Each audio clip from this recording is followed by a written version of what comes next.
What's up, guys? Crypto Muser here with your daily news and analysis in the crypto markets. Now, guys, check this headline out. Twitter shares soar more than 21% after Elon Musk takes 9% stake in social media company. Now, this is huge news because I think there's been a lot of speculation as of late. Elon Musk, very vocal over there on Twitter, talking about the censorship issues. Everybody was thinking maybe he would team up with Joe Rogan and start his own social media platform, but I think this makes more sense, right? Instead of building a whole new platform and trying to get users to sign up there, obviously a well-established platform like Twitter, change it from the inside out maybe. So I think this is huge news, very bullish for Twitter, obviously, because they're up 21% for the day, which is, it's a massive move for the crypto, for the stock market. It's more like the crypto market. You see moves like that. So I'm bullish on this news. I think a lot of people are bullish on this news. On Twitter right now, everybody's pretty psyched about this, and just wanted to start this video off with this because this is the type of thing we need. Less censorship, obviously, right? And Elon Musk, I think, has been a very vocal, proponent on that anti-censorship part of tech companies right now. Let's be real. The problem with tech companies right now is they have too much power and they're trying to censor people. And, especially us in the crypto community, censorship is not is the most un-American thing. It's not good for this country. It's not good for the world.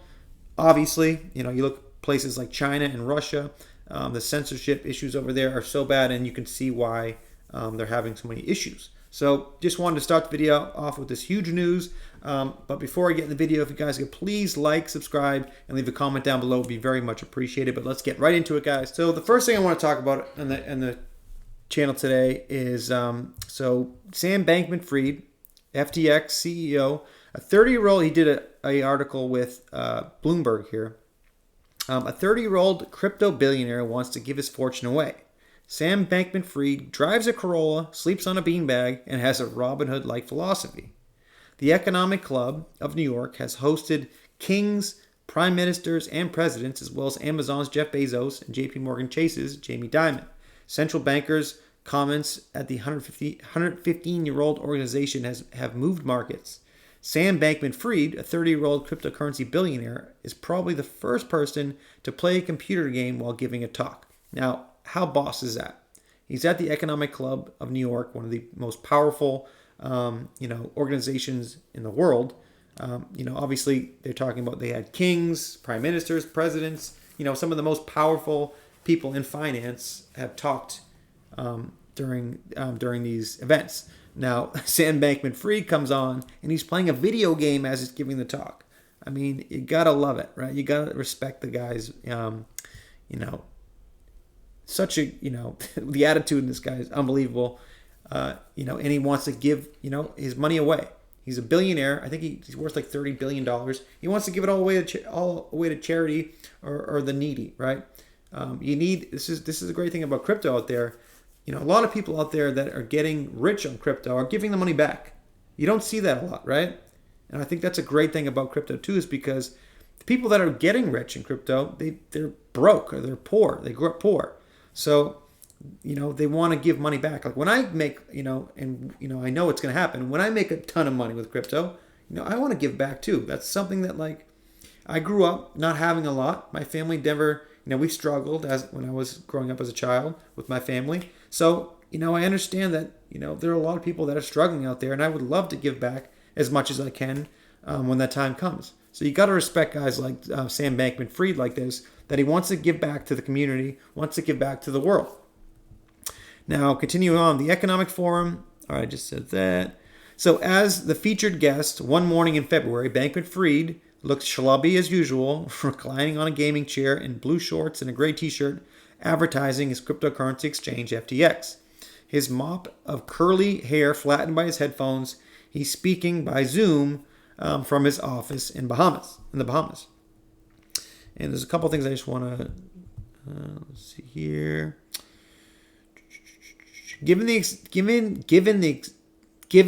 insane speed and riskiness of his climb to the top of the echelons of the financial world, almost anything else must seem low stakes by comparison. 5 years ago, Bankman-Fried was working for a charitable organization that promoted the then fringe idea of effective altruism, using scientific reasoning to figure out how to do the most good for the most people. Then he spotted a seamlessly too good to be true pricing anomaly in Bitcoin, and decided that for him the right path would be making tons of money and giving to give away. Now Bankman-Fried is one of the richest people in the world with a fortune of more than $20 billion, according to the Bloomberg Billionaires Index, after venture capitalists recently invested in FTX and its U.S. arm at a combined value of $40 billion valuation. So it continues on. Let me just see what I want to read here. Blah, blah, blah. So for all his wealth, Bankman-Fried tells me his core philosophy remains the same. He'll keep enough money to maintain a comfortable life, 1% of his earnings at a minimum of $100,000 a year. Other than that, he plans to give it all away, every dollar or Bitcoin as the case may be. He's kind of a crypto Robin Hood, he says, beating the rich at their own game to win money for capitalism's losers. Yet he's now part of the power structure that causes the problems he says he wants to fix. He makes big political contributions and pushes his company's agenda in Washington, and so far he donated less in charity than he's spent on the naming rights for the Miami Heat's arena, cost $135 million over 19 years, and the airing of a Super Bowl commercial with comedian Larry David portraying his, I don't even know how to pronounce that word, Kermanjali,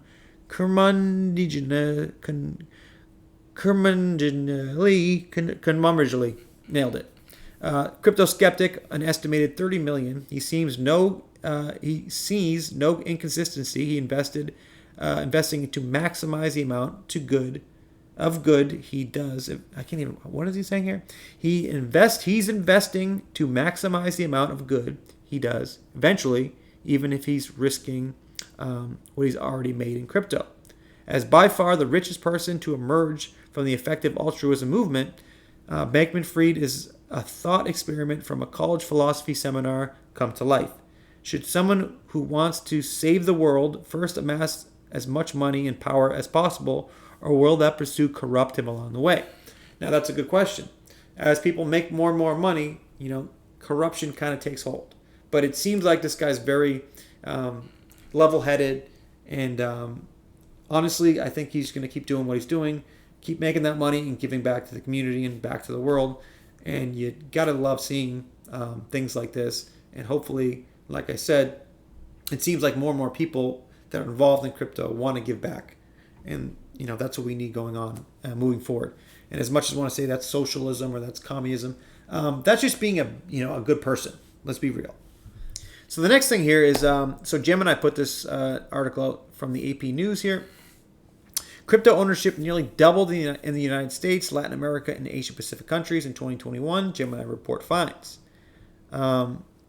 So Gemini 2022 Global State of Crypto Reports uncovers trends in adoption, barriers to entry, and attitudes towards crypto among nearly 30,000 respondents in 20 countries. So today, crypto platform Gemini released the 2022 Global State of Crypto Report, findings that 2021 was a transformative year for crypto, with nearly half of all current crypto owners in the United States, 44%, Latin America 46%, and Asia Pacific 45%, first buying crypto in 2021. The report also surfaced that concerns around inflation were a primary driver of adoption. The crypto gender gap may be narrowing in the coming year, and that globally, education remains the greatest barrier in investing in crypto. Additionally, developing countries like Brazil and Indonesia led the way in crypto adoption, with more than 2 in 5, 41% respondents in each country reporting owning crypto, compared to just 17% across developed countries in regions including the US, 20%, Europe 17%, and Australia 18%. Venture capitalists' investment also appears to drive adoption, with high rates of adoption in Singapore 30% and Israel 28%, which also saw the highest per capita venture venture capital funding globally in 2021. Other key findings include in 2021 was a crypto breakout year. 41% of crypto owners surveyed globally purchased crypto for the first time in 2021. More than half of crypto owners in Brazil, 51%, Hong Kong, 51%, and India, 54%, got started in 2021. So basically what they're saying here is that in the last year, the adoption of crypto has skyrocketed, right? It seems like 50% across the board is the growth. Do you see this slowing down? I mean, I do not. I see this continue to grow, and especially as these big institutions and corporations start to adopt it, big banks out there, you're going to see more and more people getting involved in crypto. And not only that, but you're seeing the new generation, right? Anywhere from 18 to 35, 40 years old. Those people are already entrenched in this technology, right? Now it's kind of getting those the older boomers, the older generation on board. And that's usually the politicians, the CEOs. So that's why it's been slowly a slow growth for them. But for most people, like I talked about, the 18 to 40-year-old people, they've been involved for years, right? They've been kind of adopting this since 2016. But now it's getting those boomers, getting those CEOs, getting the more powerful people out there to adopt this technology. And you're seeing it now. The growth is crazy, right? Like you look at these numbers, and if this continues at this rate, we see the market cap of crypto right now at about 2 trillion. It's not crazy to think that this thing will be 50 trillion, 100 trillion in 5 to 10 years. So great to see crypto growing at the speed that it is. And like I said, you probably are going to see this speed up even more now, especially due to the C19 in the last 2 years. Everything's going more and more digital. And like I said, you're seeing countries, especially the U.S. is starting to kind of want to lead in this technology too. And that, obviously the U.S., when the U.S. does something, the world kind of follows. And it's kind of been the opposite. The world has been a lot faster at adopting this technology than the U.S. But by the U.S. finally jumping on board, that's just going to speed up the process, right? So the next thing I have here is Mr. Intuitive. If my internet wants to work, come on. Okay, so Mr. Intuitive tweeted this out. Yahoo, who used to work for them, by the way. This is a Yahoo article he put out. It's called Bitcoin, Not the Future of Money, but This Crypto Could Be. And what he's talking about, Yahoo, who used to work for Yahoo, the CEO of Ripple used to be, I believe he was the vice president. Yeah, Brad Garlinghouse was the vice president of Yahoo back before he was the CEO of Ripple. Now, John Deaton had commented on this article, and he said, this article highlights the most legally ironic result in the case. The majority of first-time buyers of XRP were unaware of Ripple, the company, but the SEC lawsuit is causing major awareness of Ripple, and because Ripple is perceived as winning, people are now buying XRP. So it's like the SEC first claims that everybody that bought XRP knew about Ripple, right? But now, since the lawsuit of them, suing Ripple, now those XRP investors, now they're really getting to know what Ripple the company is and what they're trying to do. So that, in essence, is causing people now to buy XRP because of Ripple. So you see what I'm saying here? It's like the SEC was suing Ripple because everybody supposedly that was buying XRP was signing into a investment contract with Ripple, but it's actually the opposite. Most people that were buying XRP in the beginning didn't even know what Ripple was, or knew the name Ripple, but didn't understand that Ripple was a company, was a software company that was utilizing XRP for their business. But it's funny to think that now that the SEC, after a year and a half of this lawsuit, more people are getting involved with XRP now is because now they know about Ripple, right? Now they're realizing what Ripple's doing and how they're trying to change the world. So it's so ironic, like John Deaton is saying. And he continues on down here and says, if I can scroll, XRP is enjoying, this is from the article, So XRP is enjoying a lot of favorable publicity right now. Ripple Labs is being sued by the SEC and widely perceived to be winning. News coverage of Ripple's lawsuit has largely revolved around the SEC statements that have undermined its own case. Along with the procedural wins Ripple Labs have racked up, this favorable coverage helps improve Ripple's image as a winner and could lead to more interest from mainstream financial institutions. The lawsuit is the biggest factor causing XRP to be a security of Ripple. Isn't that funny, right? So before, you couldn't really say that XRP was a investment contract for Ripple, but now since the SEC is suing Ripple, now that makes it just by them suing Ripple, that's making it more of an investment contract into Ripple. I mean, you can't make this shit up. The SEC is so, oh man, isn't that so ironic? I mean, the SEC is so dead wrong in all this, and I'm not going to talk about the SEC today. I usually do in every video, so I'll leave it at that. But insane, right? So the next thing I want to talk about, excuse me. So this is Rager on Twitter. I've probably made $50 million worth of mistakes in the past few years selling crypto bags too early, only for them to run substantially afterward. How much money do you think you've lost out by selling early? Now, I thought this was funny because I think everybody's had these issues. I mean, if you've been in crypto long enough, we've all done this before, right? You've held an asset and you've given up on it and sold it and bought something else, or you've had an asset and it's gone up, right? And you make a good chunk of change and then you sell it and get into something else. But later on, the thing goes on and does like a 20x, right? And it's painful, right? It's hard to not feel that pain, right? Especially when you're losing out on, thousands or even millions of dollars like Rager's talking about. But the thing about this is that it happens to everybody. So if it happens to you out there, you got to just brush it off. It's like trying to give the analogy of if you're a pitcher in the MLB, right? And you give up a home run, right? You got to forget about it. In order for you to continue on pitching and win that game, you got to have a short memory, right? You got to blow that off. All right, I missed that one. Blow it off. Let's get the next one, right? You got to have short memory, especially if you're a day trader too, or like a swing trader. Long-term trading, this is what I've learned from this. In the early years, I used to buy coins, and then if they went up a little bit, I used to sell 100% out of the coin and buy something else. Well, now what I do is, just like you dollar cost average into things when you buy things, I like to dollar cost average as I'm selling. So as something's going up, I'll sell a percentage. I'll sell 15% if it goes up, a certain, whatever the numbers may be, you sell a certain amount as it's going up. That way, you always leave yourself a little bag in case it does want to do like 100x or go totally parabolic. So you learn these things as you go on. As I've been in this thing for about 4.5 years now, the best way to learn obviously is to make mistakes. So as I've day traded, I swing trade, and then I have my long-term bags, you learn as you go on. So from now on, I don't ever, sell 100% of anything.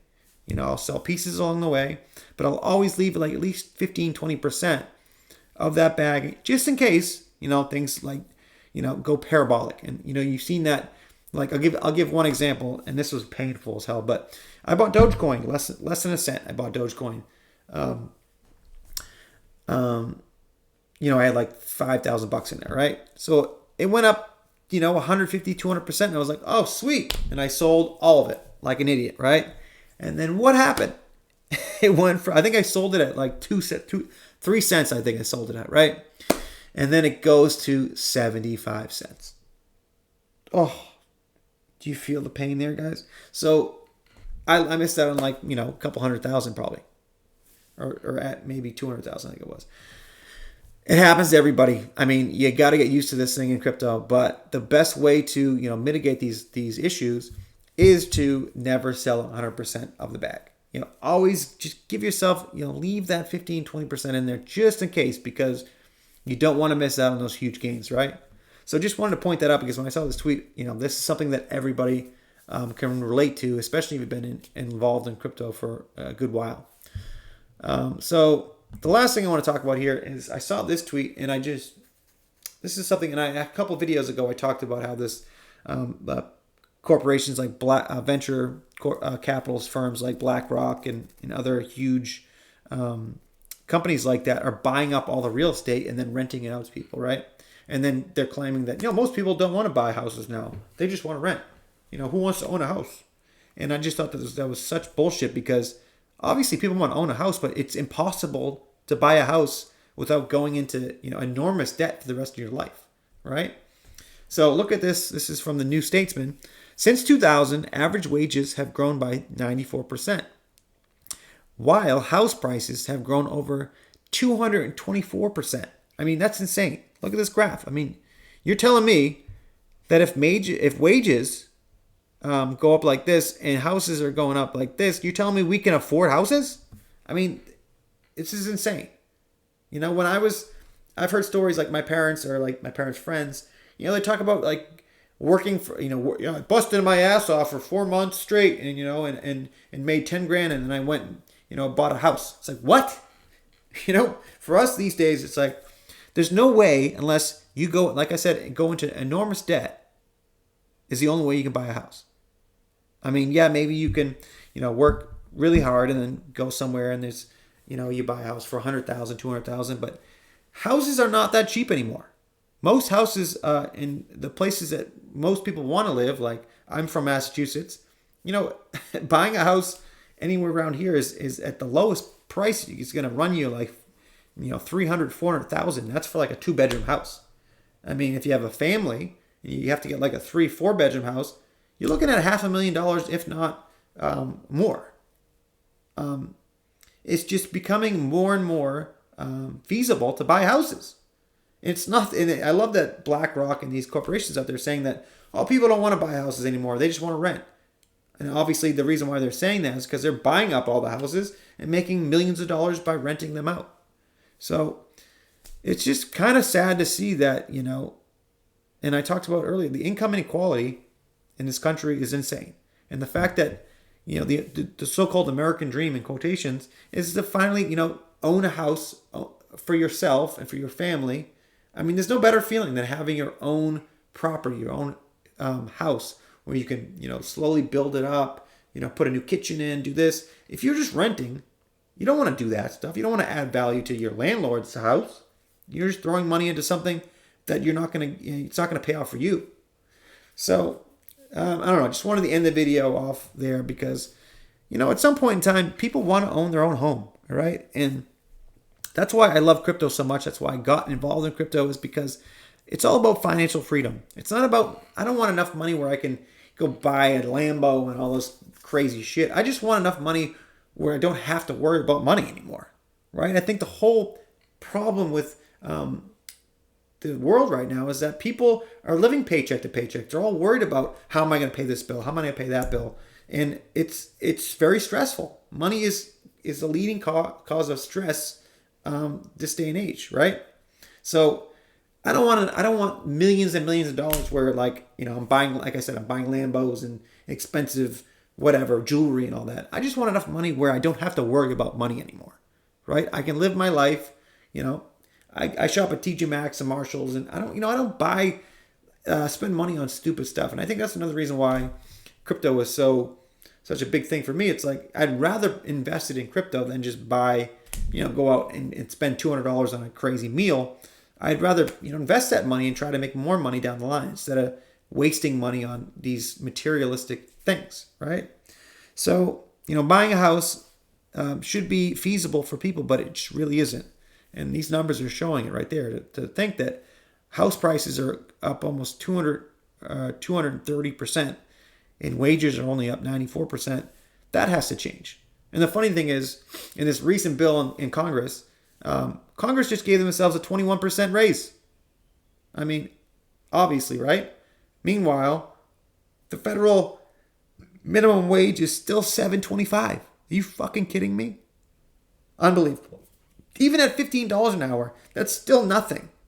If you think about it, I think that's only still $30,000 a year. That's still poverty. $15 an hour, you're still living in poverty. Insane. And the federal minimum wage is half of that. Just goes to show that this country, I love the U.S. I'm a proud American, but you gotta point out the issues in this country. And I will continue to point them out as long as I have this channel. And I hope you guys like content, and I will keep pumping them out and trying to get this information out to you guys. But remember, please like, subscribe, and leave a comment down below. But remember, I am not a financial advisor. Please do not take anything I write or say as financial advice. This is for educational purposes only. And thanks, guys, and we'll see you on the next one.